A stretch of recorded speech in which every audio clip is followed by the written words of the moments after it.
Let's check the operability of a generic air taxi A from London to Manchester on a corridor at 100 meters above ground level. This generic aircraft will be able to operate 93% of the time. On the connection between the cities Manchester to Edinburgh, the aircraft will be able to operate only 79% of the time, mainly because of the strong frequent wind conditions nearby Edinburgh.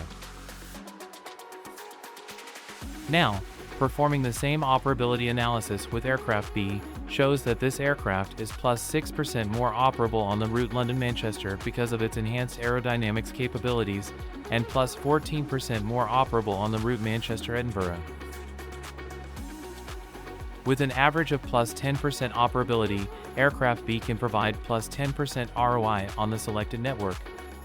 By comparing other specifications, CAPEX and OPEX, it is possible to conclude on the best aircraft choice B or A. Crunch data with Corridor to make ROI maximizing choices.